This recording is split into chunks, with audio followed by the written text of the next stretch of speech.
Lo que haremos en el municipio de Lima será establecer una política anticorrupción y lograr que el municipio de Lima sea acreditada la norma ISO 37001, la norma antisoborno. Un ejemplo de lo que pide la norma. Te pide identificar cuáles son los puntos, las áreas de la municipalidad donde hay más probabilidad de corrupción. Riesgo. Yo ya los identifiqué. ¿Quién hace los pagos? ¿Quién hace las compras? ¿Quién hace las licitaciones o quiénes?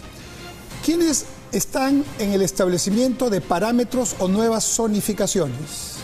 ¿Quiénes son los que están cerca de las aprobaciones de certificados sanitarios, de defensa civil y de fiscalización? Esas personas, si aplicamos la norma 37001, además de todo lo que dice la ley, tienen que cumplir ciertos requisitos adicionales. Polígrafo. Tienen que cumplir el requisito de chequeo de su patrimonio permanentemente.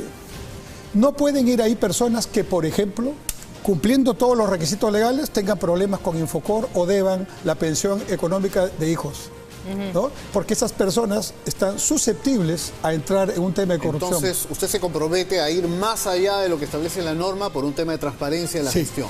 Ahora, si el problema es extraordinario, hay que hacer medidas extraordinarias. una pregunta que creo que lo debe estar acompañando porque usted tiene ya varias semanas como candidato recorriendo. Un asunto que a nosotros nos perturba, nos preocupa es el transporte. ¿Qué se va a hacer para ordenar, arreglar un transporte que es caótico en esta ciudad de millones de personas?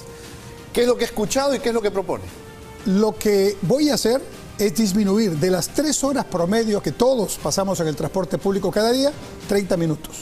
Lo voy a hacer con 12 medidas de ingeniería de tránsito, gestión de tránsito. Voy a mencionar 2 solamente. Voy a regular el horario de entrada de los camiones de carga a la ciudad de Lima. En las horas punta de 7 a 10 de la mañana y de 5 a 9 de la noche voy a gestionar que no ingresen estos camiones. Vamos a ver formas de que puedan hacer su trabajo sin afectar. Para cumplir eso, porque hay muchas ordenanzas, leyes, Sí, en fin, no se cumplen. hay 3 cosas. O no se supervisa. Correcto. Hay 3 cosas que tienen que hacerse para que esto funcione. Primero, tengo que buscar en las este, norte y sur de entradas de Lima terrenos donde puedan estacionar los camiones que llegan a la hora de la prohibición. Segundo, tengo que hablar con los centros comerciales, centros de abastos y mercados para que, como algunos ya lo hacen, todos hagan la logística de madrugada. Esta es la única ciudad con casi 10 millones de habitantes donde se hace logística en almacenes de día, ¿no? Y tercero, tengo que pedir a la policía que me acompañe en la madrugada para que no me roben los camiones, ¿no? Entonces, ese es un primer punto. El segundo punto importante es la real sincronización de los semáforos de Lima. Esto no entiendo por qué las administraciones que hasta ahora han estado no han hecho este trabajo. Es un trabajo que claramente tiene un objetivo de lograr sincronizar semáforos, se llaman olas verdes, no con policías, sino tecnológicamente, para que esto, en función del flujo del tránsito, permita una velocidad mayor a los 5 kilómetros por hora que hoy tenemos en hora punta. Pero lo que vemos también, señor Cornejo, son combis que acumulan papeletas y nadie las saca de circulación, colectivos que hacen recorrido en zonas que solamente estaban para los buses y esto genera mucho más desorden y caos. Entendemos que la gente tiene que trabajar, necesita trabajar, pero una ciudad sin orden se va al caos. ¿Qué se va a hacer en esos casos? Tiene que haber orden, pero tenemos que darle a todos los actores algo lógico. Voy a explicarlo. Yo estoy de acuerdo, por supuesto, con los corredores, que son parte de un sistema que en algún momento tendrá Lima. Pero el corredor azul, voy a tomar solo el caso del corredor azul, nace en una calle en el RIMAC y termina en una calle en Miraflores. Pregunta. Yo a las personas que antes tomaban un vehículo, vamos a poner el caso de Puente Piedra, y se iban con una sola combi, desde Puente Piedra hasta la Universidad Agraria de La Molina. Una ruta antitécnica, larga, cara, pero le resolvía su problema. Hoy día esa persona tiene que tomar una combi en Puente Piedra, bajarse en el RIMAC, subir al corredor, bajarse en Miraflores y tomar una tercera combi a La Molina. Ahora, hay otro tema en medio de las personas que hacen grandes trayectos que son los peajes. Y no Sí, quisiera claro. dejar ese tema, por ejemplo, de No lo lado voy a para dejar, otra pero zona. permíteme terminar ¿Cuál es la 2 solución segundos. a esto que acaba de decir? 2 segundos el punto. ¿Qué voy a hacer? Voy a hacer que, por ejemplo, los corredores se conecten, empiecen o en una estación del metropolitano o en una estación del metro y el final también, de manera de darle sentido, lógica, circulación al sistema que hoy no tiene, porque hemos estado acostumbrados a trabajar compartimentos estancos. Peajes y pasajes. Los contratos de concesión de Lima Metropolitana tienen un vicio de origen que hay que corregir. Se han hecho, no sé por qué, autofinanciados. ¿Qué significa esto? Que nosotros, los ciudadanos, cuando pagamos el pasaje o el peaje, tenemos que pagar el 100% de la inversión privada que se puso. Esto no es posible. Por ejemplo, en la línea 1 del metro, el pasaje, como sabemos, es $1.50. El costo es casi 4 soles. Todo proceso de transporte público se subsidia. Aquí, en Tokio, en París... contratos, ¿qué es lo que Pero por usted? Supuesto, pero para este concepto, yo no soy de los que dicen no a los peajes y ¿cuál es la solución? Se acabó el discurso, ¿no? Aquí tenemos que hacer una seria renegociación, pero tengo que hablar con el Ministerio de Economía y Finanzas, porque al volver el contrato de autofinanciado a cofinanciado, tiene que entrar el MEF. Y eso es lo que hay que hacer, sentarnos con el gobierno nacional, porque estamos en una ciudad con 10 millones de habitantes, donde yo no puedo tener el transporte público al libre albedrío del mercado. Y con vías prácticamente paralizadas. Lo que iba a ser la Prialé está paralizado. Entiendo que hay un tema allí de investigación, de presunta corrupción, sí, pero en el camino perdemos tiempo valioso para la ciudad. Y así como la Prialé, tenemos otros puntos de la ciudad que están tuburizados, obras paralizadas, que no terminan en el plazo. ¿Cuál es el compromiso para que una obra que debe durar 120 días no termine durando 340 días como ocurre con algunos puentes? Es muy sencillo, pero requiere voluntad política. A los Primero, contratos de concesión o de tercerización, porque ¿cuál es el problema aquí? Las empresas que hacen las obras, que no son concesiones, son terceros. Entonces, cuando uno va y dice, ¿por qué no acabó usted la obra? Bueno, dice, el concesionario o el contratista tal no ha terminado. Entonces, esto se soluciona con una decisión. Carta fianza de fiel cumplimiento, ya lo dice la norma, carta fianza por no cumplimiento de la fecha. De manera que conforme pasan los días, que es el periodo normal, el contratista tendrá que pagar y eso creo que lo hará repensar su actuación en el tiempo. ¿Cómo coordinar, señor Cornejo, con otros distritos? Porque hemos escuchado propuestas bastante irreales o en todo caso difíciles de cumplir. Por ahí mencionaban cámaras de última tecnología con reconocimiento facial, pero es una inversión importante, hay que saber qué dinero se maneja y en qué distritos, por ejemplo, se pueden hacer cambios para bien de los distritos, porque hay competencias también de las municipalidades. ¿Cómo articular eso? Yo soy más práctico. Por ejemplo, en seguridad, ahora que mencionas. Correcto, yo soy más práctico. A ver. En cada cuadra, revisemos nuestra cuadra en la que vivimos. Hay más de por lo menos 4 o 5 cámaras. La cámara del banco, la cámara de la botica, la cámara del centro comercial, la cámara de la bodega. Esas cámaras ya tienen imágenes. Lo que tenemos que hacer es con un software que no es nada complicado, integrar esas imágenes a las imágenes del serenajo de la policía y tenemos 20 veces más de imágenes. Ahora, ¿para qué nos sirven las imágenes si no tenemos un cuerpo de reacción rápida? Aquí tenemos que hacer algo concreto. Yo propongo, siempre se ha hablado del serenajo sin fronteras. Ok, no se ha logrado, creo que porque tenemos una Lima con compartimentos estancos. Cada distrito es un mundo. Sí, pero distrito, por ejemplo, Miraflores, Surquillo, El Agustino, La Victoria, ¿no? Rímac, San Juan de Lurigancho. Esos distritos fronterizos van a tener, en mi gestión, la posibilidad, o yo diría la decisión, de actuar juntos. Porque los delincuentes tienen 3 ventajas. La primera es la ventaja de la sorpresa. No nos dicen cuándo nos van a asaltar.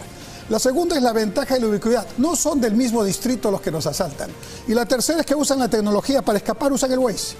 En cambio, el Estado, que tiene a la policía y el serenajo, no tiene ni comunicación entre ellos. O nosotros vemos a los policías con su celular. ¿Están hablando a su base? No, están hablando a su casa. No hay radio tetra entre los policías. Los serenos sí tienen algunos distritos, hay que conectarlos. Pero además tienen que trabajar conjuntamente, no importa la línea distrital. Yo voy a hacer un trabajo de liderazgo con los 42 distritos para trabajar conjuntamente. Todo esto sobre el tema de seguridad, que sin duda es importante, necesario, demanda inversión. Y allí la pregunta de algunos televidentes, estas cuestiones que está planteando el señor Cornejo de manera interesante, ¿cómo se financiaría? Bueno, muy sencillo, el tema de la... No me digas que es muy sencillo, sí, ya alguien lo hubiera hecho, pero bueno. Bueno, es que, ¿saben por qué no están ocurriendo las cosas? Yo no creo que las autoridades que estén en funciones no sean personas inteligentes.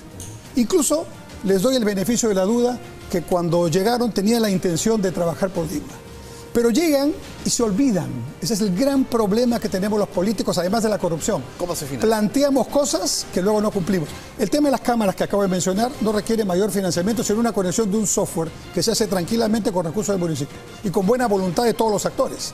El tema de la integración de los serenos requiere voluntad política, no recursos. Bueno, pero hay que hacer un mapeo, hay que identificar las cámaras de los establecimientos, hay que conversar con las personas eso para sí, que acceda pero al eso no es software. dinero. Eso es voluntad política, gestión y tiempo. Y esa logística incluso... No, pero también requiere una inversión, porque Exacto, estamos hablando de cámaras que se van a reubicar, se va a alta tecnología, donde sí, personas que las van a operar 24 horas, no solamente donde cámaras. sí, donde sí tiene que haber una inversión no es precisamente en esta integración de cámaras que estoy planteando, sino en las cámaras que tienen que ir en los semáforos como ocurre en el Callao.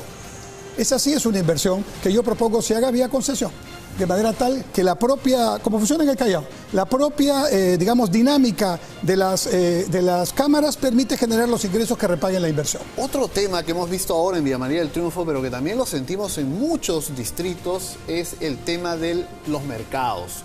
Hay un mercado formal, reconocido, que paga sus tributos y alrededor se genera otro microcosmos que cierra la calle para el tránsito, genera mucha basura, delincuencia.